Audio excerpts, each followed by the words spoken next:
El ingeniero Carlos Lazo es egresado de la Universidad Nacional Mayor de San Marcos. Actualmente se desempeña como investigador en el Instituto Nacional de Investigación de Glaciares y Ecosistemas de Montaña, INAIGEN, en Perú, ¿no?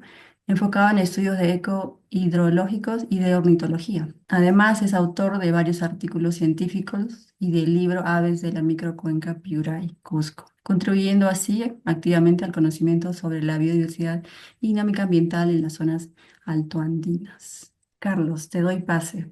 Agradecida de que estés aquí. Listo. Muchas gracias, Ana. Buenas noches con todos nuevamente. Y sí, como Ana ya lo ha comentado, yo actualmente me desempeño laboralmente en el Instituto Nacional de Investigación en Glaciares y Ecosistemas de Montaña, un órgano adscrito al Ministerio del Ambiente de Perú, y nos dedicamos exclusivamente a realizar investigación en glaciares, pero también en ecosistemas de montaña, de alta montaña para ser más específico, esos ecosistemas que estaban por encima de los 3.500 metros y que tienen características muy peculiares y de interés para estudios.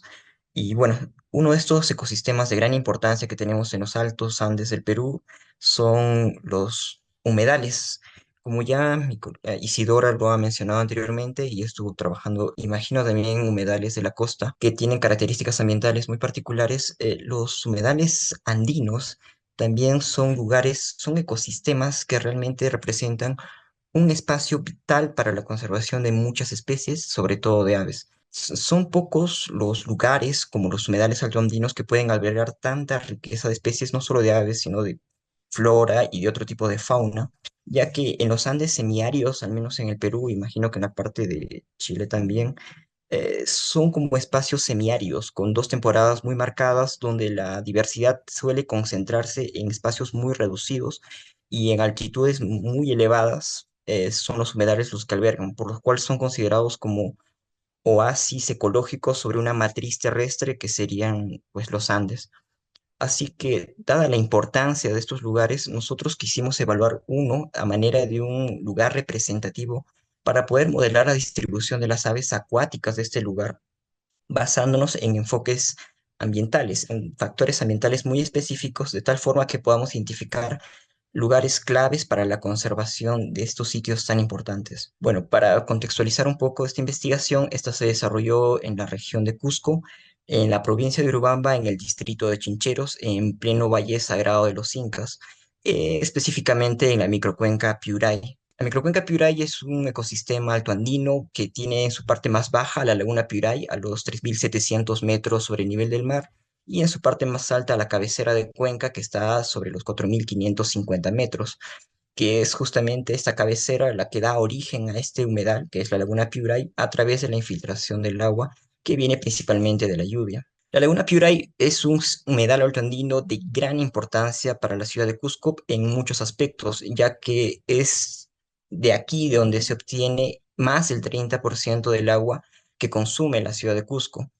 Justamente por esto también existe aquí un mecanismo de retribución por servicios ecosistémicos, actualmente administrado por Sedacusco, la empresa prestadora de servicios que brinda el servicio de agua potable a la ciudad de Cusco. Y esto básicamente se trata de poner un pago adicional al momento de facturar el agua. Y este pago adicional, que es muy pequeño, pero con muchos usuarios llega a ser un monto grande, que se suele invertir en la parte de la cabecera y en los ecosistemas alrededor de esta laguna, justamente para preservarlos y que se siga manteniendo este servicio ecosistémico de regulación hídrica, que siga manteniendo el nivel de agua de la laguna y por lo tanto abastecer de agua a Cusco.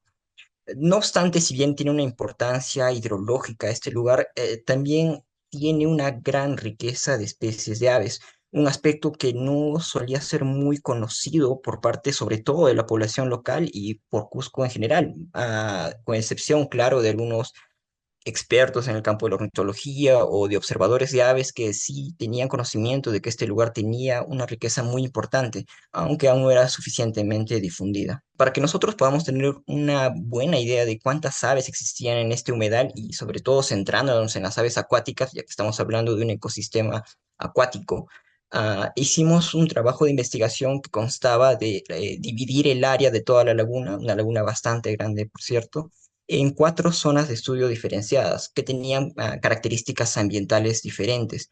Dentro de estas cuatro zonas establecimos un total de 13 puntos de conteo permanentes con 150 metros de radio. Y pues cada mes íbamos a monitorear este lugar con un equipo de entre 12 a 16 personas, dividiéndonos en cada una de las zonas y contabilizando todas las aves que podíamos ver y escuchar. Las zonas a las que me referí son estas cuatro y tenían características muy diferentes. La zona uno era que estaba en la parte más occidental de la laguna, era un área de aguas poco profundas y con esta especie de hábitat de playa lacustre muy lodosa y casi desprovista de vegetación. En la zona 2 era un lugar ya con una profundidad del agua mucho mayor y sobre todo estaba muy pegada a la zona de cultivo. En el caso de la zona 3 este era un lugar que si bien estaba un poco más alejado de las áreas de cultivo, el agua tenía una mayor profundidad y además había cierta vegetación emergente. Y en la zona 4 ya era el lugar donde el agua alcanzaba muchísima mayor profundidad, cerca a los 40 metros, y además se encontraba cerca zonas de cultivo y plantaciones forestales de especies exóticas como eran el eucalipto, ¿no? Estas mosaico de hábitats que se encontraba alrededor de la laguna nos iban a permitir más adelante poder modelar qué preferencia tenían las aves acuáticas de este humedal alto andino para poder distribuirse. Después de haber monitoreado durante un año mediante esta metodología bastante exhaustiva, pudimos identificar que existían aquí 44 especies de aves acuáticas y contabilizar de manera acumulada durante todo este año casi cerca a 20.000 individuos contabilizados. Bueno, aquí abriendo un pequeño paréntesis de los resultados de esta investigación, además de otras investigaciones complementarias que las estuvimos realizando durante un poco más de tiempo, y no solo en la parte de la laguna, sino en la parte de la cabecera y en todos los ecosistemas que se encontraban dentro de la microcuenca, desarrollamos una guía de aves de la microcuenca Piuray, un libro que serviría de un instrumento de gestión ilustrativo para dar a conocer sobre todo a las comunidades y la población local de Piuray y del distrito de Chincheros, de todo el gran patrimonio natural de avifauna que poseían, un aspecto que era bastante desconocido para ellos. En experiencia personal de todo el tiempo que estuvimos recorriendo la microcuenca y de las veces que nos encontramos con la población de este lugar, y les hacíamos la simple pregunta de cuántas especies de aves crees que pueden existir justo en este lugar donde vives. El número más optimista que pudimos encontrar sería alrededor de 50 a 60 especies. No obstante, sumando los resultados de las aves acuáticas más de todas las aves encontradas en este ámbito, pudimos encontrar que aquí existían 147 especies de aves y esto justamente lo plasmamos en el libro y lo difundimos muchas veces en los colegios que están en Chincheros y también en Cusco como tal, en la ciudad. Y bueno, justamente sigue sirviendo con este propósito divulgativo, pero bueno, ya cerrando el paréntesis y centrándonos exclusivamente en las aves acuáticas, que fue foco de esta investigación en paralelo. Les comento que de este grupo de 44 especies de aves acuáticas, encontramos que 15 de ellas eran migratorias boreales, es decir, aves que suelen recorrer de extremo a extremo casi el continente americano, viniendo principalmente desde el norte de Estados Unidos, Canadá, Alaska, para pasar el tiempo como un sitio de descanso y en algunos casos me parece que quedarse por un largo periodo de tiempo en humedales tan importantes como es el de la Laguna Piurain, ¿no? La mayoría de estas aves migratorias eran aves playeras, del género Calidri sobre todo, pero también teníamos algunas gaviotas e incluso patos. También de este grupo de aves, desde las 44 aves acuáticas que pudimos encontrar, vimos que 5 de ellas estaban categorizadas de alguna forma como amenazadas según la Unión Internacional para la Conservación de la Naturaleza. Este era el caso del flamenco chileno, la bandurria andina y de otros 3 playeros, uno de ellos, en el caso del playero de pata amarilla menor, el Tringa flavipes, perdón, estaba en condición de vulnerable incluso.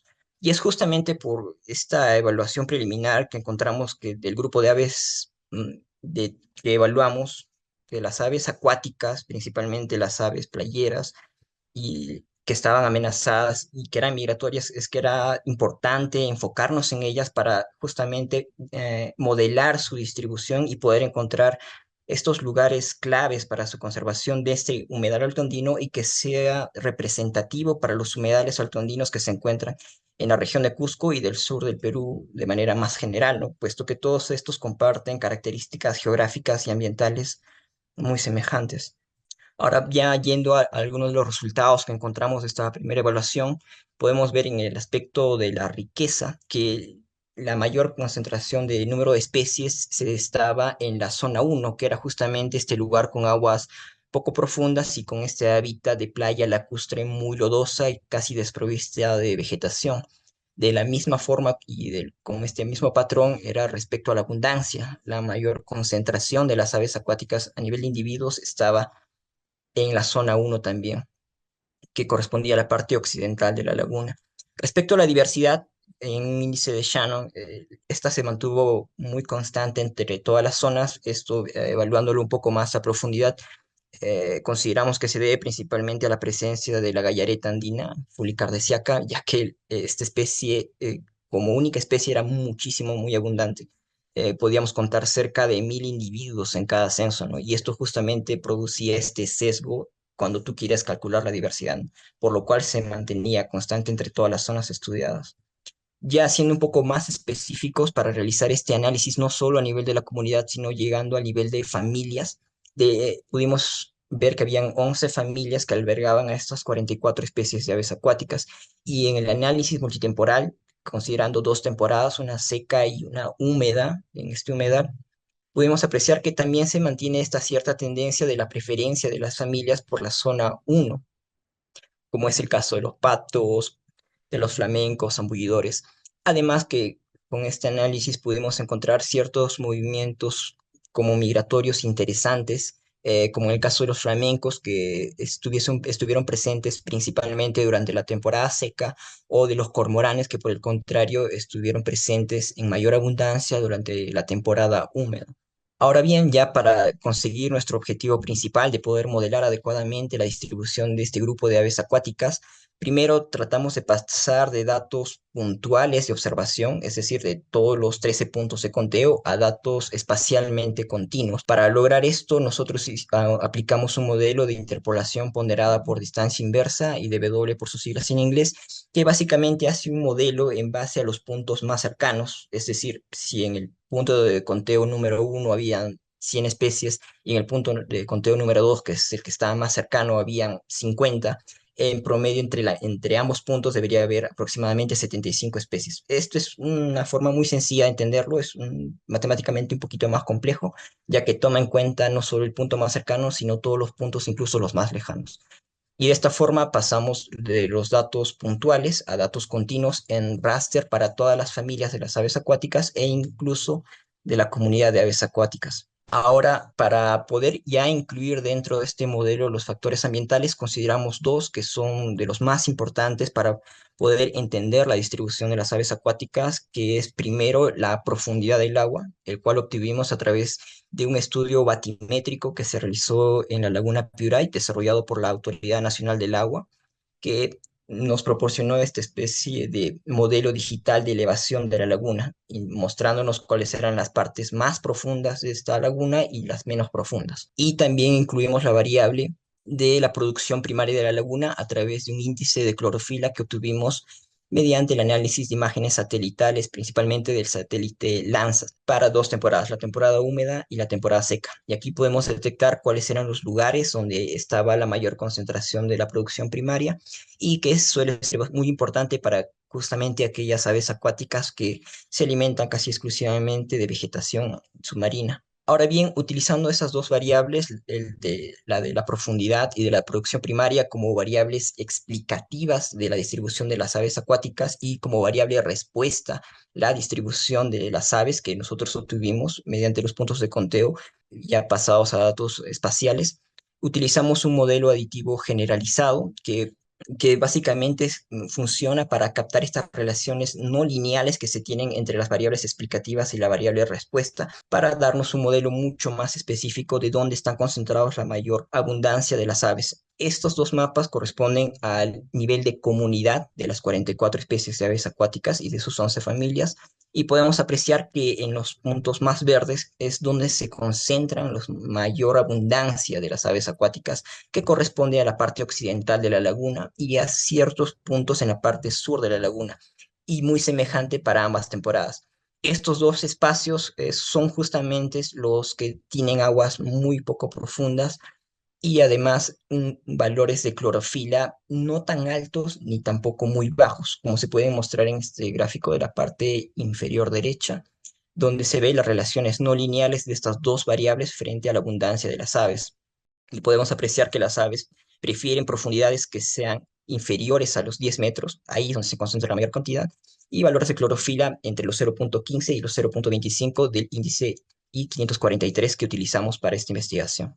Ya a nivel de familias, puesto que también hicimos este análisis a ese nivel, podemos encontrar patrones de distribución mucho más específicos, como es en el caso de los flamencos, que se distribuyeron casi exclusivamente en las aguas con muy baja profundidad, que se encontraba en la parte suroeste de la laguna, en contraste con otras especies como la de los zambullidores, que tuvieron una mayor tolerancia a aguas más profundas, justamente por estas características que tienen de bucear y se distribuyeron en gran parte de la laguna, con excepción de las zonas con mucha mayor profundidad.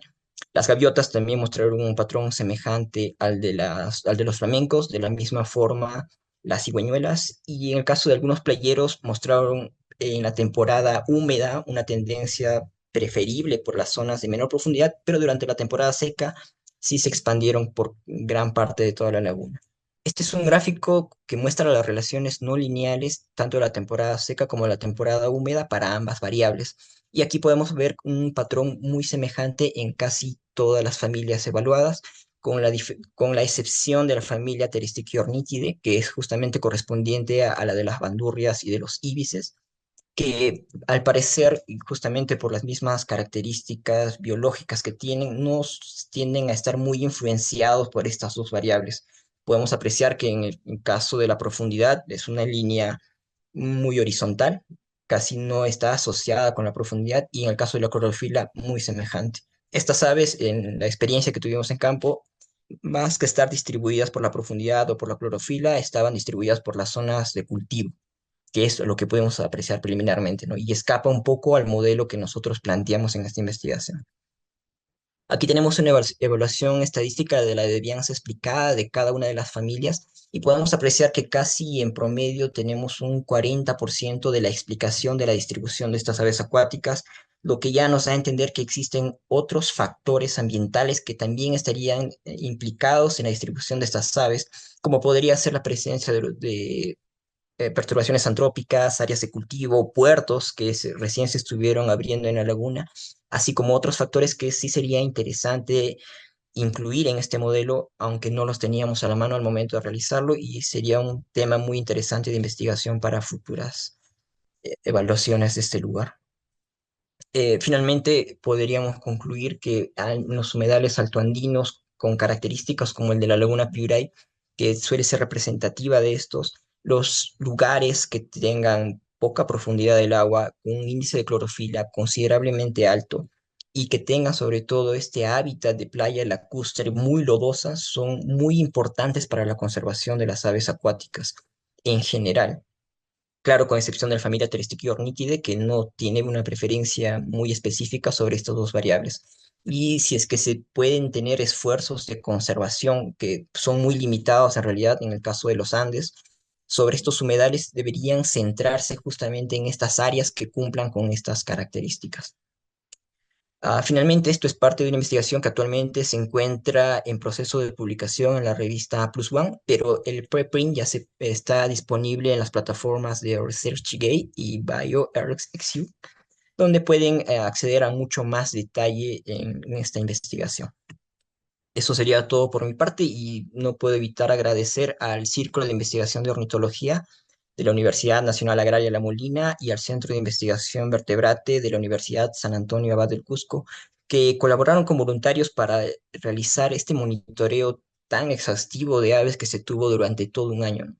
Muchas gracias a ellos. Eso sería todo por mi parte. Bien, muy agradecida, Carlos, por la presentación. No sabía que lo habías dividido en cuatro sectores para tu estudio, me parece bastante interesante. Este, Comentarles al público que el libro que Carlos estaba hablando es este y lo pueden descargar de manera digital, ¿verdad? Ahora lo va a mencionar seguro. Carlos, una consulta. No veo preguntas todavía. Con respecto al impacto de ahí de Piura, ¿alguna vez has encontrado algún individuo muerto o lesionado por el impacto de la población local o del turismo que a veces podría ser un poquito desordenado alrededor de la laguna? ¿Has tenido algún encuentro particular? Sí, desgraciadamente fueron muchos los encuentros que tuve con estas características que mencionas. Ah, La mayoría de ellos será por perros, sobre todo. E incluso tuve la mala suerte, diría, de ver a un perro cazando un ave, ¿no? Un ave acuática que muchas veces suelen irse a las orillas de la laguna a descansar durante las horas de sol y los perros, como salen justamente de la vegetación de los cultivos, están como que protegidos, camuflados por esta y aprovechan para capturar a una que otra ave, ¿no?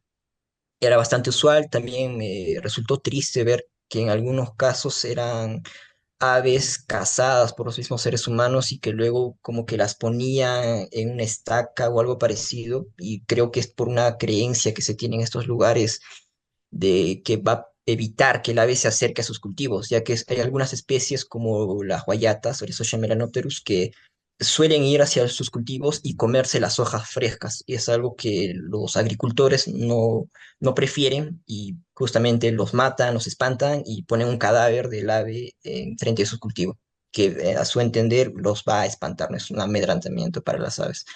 Y es algo que sí he visto repetidas ocasiones en este lugar. es la parte de la cosmovisión andina, yo diría, ¿no? Suele mucho pasar con la guayata. Estos hallazgos que has tenido, quizás tú conoces alguna actividad de educación ambiental de manera continua que viene haciendo alguna institución o quizás tu institución para trabajar ese tema con la comunidad, con los jóvenes, niños, no lo sé. Bien, hasta donde teníamos entendido, nosotros seríamos como que la primera institución estatal en tener participación en educación ambiental respecto a las aves de este lugar.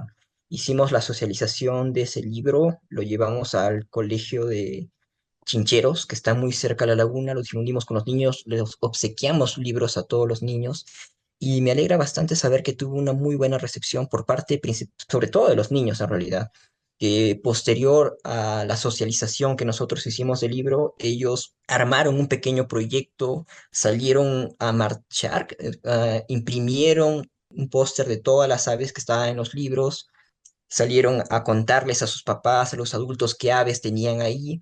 Y bueno, fue un buen movimiento que hubo ahí en ese entonces. E incluso tuvieron la iniciativa de construir observatorio cerca de uno de los puntos que nosotros sugerimos como importante para ser monitoreado.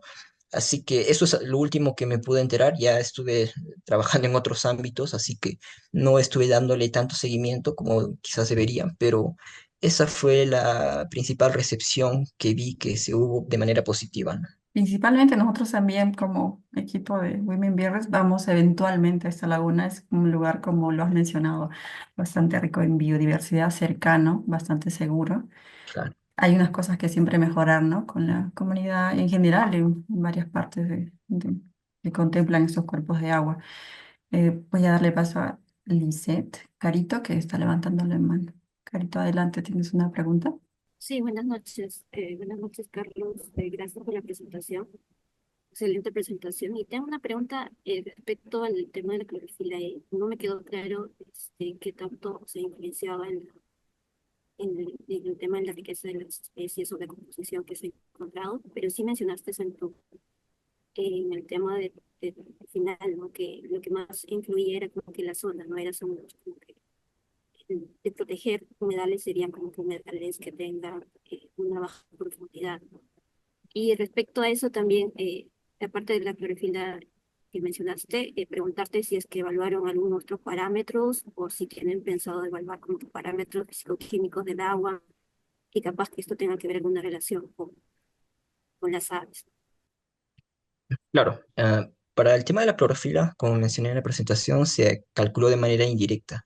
ya que si revisamos información secundaria de la evaluación de la clorofila aquí, hubo una tesis por parte de estudiantes de biología de la UNSAC que midieron la clorofila aquí, pero era muy puntual, es decir, un punto en el sur de la laguna, un punto en el norte, y las diferencias no eran muy grandes, ¿no? Así que no se tenía como que una base de datos suficientemente grande como para poder sacar conclusiones en base a eso. Justamente por esto decidimos utilizar un cálculo indirecto a través de imágenes satelitales que han demostrado en algunos casos ser bastante precisos al momento, al menos para tener valores representativos de la clorofila y de dónde es donde se concentraba más. La clorofila, como dije, era un factor importante según información secundaria, ya que hay algunas aves que viven casi exclusivamente de las plantas acuáticas emergentes, como podrían ser los rálidos sobre todo, y en Piuray hay muchos rálidos, 4 especies de rálidos, así que básicamente por esto decidimos utilizar este índice. El índice es el I-543, se utiliza combinando algunas bandas de los satélites y nos proporcionan, como se vio, bueno, como lo mostré en la presentación, en coloraciones mucho más fuertes los lugares que tienen los valores de clorofila más altos, que justamente fueron los que correspondieron a la concentración de algunas aves, sobre todo de los ralios, cuando vimos a nivel de especies.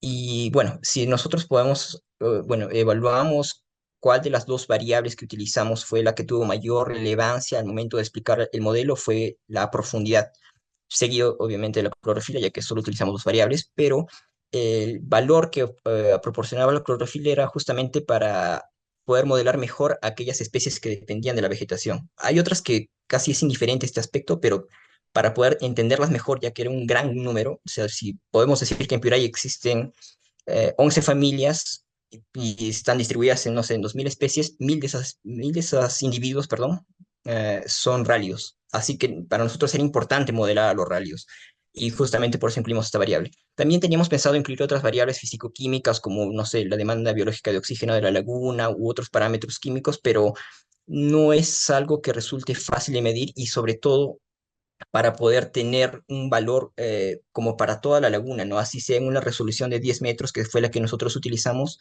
no es algo tan accesible. Tendríamos que medir muchos puntos y extrapolarlos posteriormente, pero es algo que posiblemente en futuras investigaciones se deberían realizar, ya que como dije al final en las conclusiones, existen otros factores que podrían explicar mucho mejor la distribución de otras aves, pero al menos en el alcance de esta investigación solamente nos centramos en estos dos que sí resultaban importantes, al menos para las 11 familias que habíamos identificado.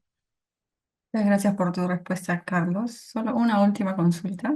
Eh, de todas las especies que has mencionado, 44 Ujú. especies, más o menos casi 20.000 individuos, solo si podrías mencionar dos especies o una especie bioindicador para ver la calidad de la laguna, ¿con cuál te quedarías?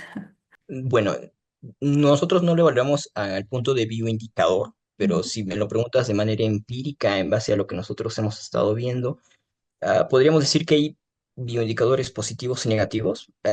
La gran abundancia de Fulicardesiaca, la galleta andina, no necesariamente era algo positivo. No debería existir un gran desbalance de que la mitad de la población sea de fúlicas. Y eso es justo algo que nosotros encontramos en información secundaria, ya que esta especie ha ido incrementando su población en los humedales altoandinos a lo largo de casi toda la cordillera de los Andes. Y esto se debe principalmente al proceso de eutrofización que van sufriendo muchos de estos humedales. Y como esta especie depende mucho de la vegetación, pues ha ido incrementando su población. Así que nosotros hayamos encontrado una gran población de Fulica ardesiaca en esta laguna ya evidencia una tendencia negativa. Ahora, si queremos verlo del lado contrario, en Piuray pudimos encontrar a dos de las tringas que están amenazadas y su población era bastante alta en comparación a otros lugares. Y era justamente porque en Piuray, a diferencia de otros humedales cercanos a la ciudad de Cusco, como puede ser Lucre Huacarpay o Huaypo, en Piuray aún se mantiene este espacio de playa lacustre libre de vegetación emergente en contraste con estos otros dos humedales, incluso Huacarpay, que es un sitio Ramsar, que se encuentra bastante eutrofizado y el espejo del agua se ha reducido mucho justamente por la vegetación que lo viene rodeando, quitando ya este hábitat de playa lacustre. Y los playeros que justamente dependen de esto han terminado por no preferir estos lugares y quedarse en lugares como Piuray.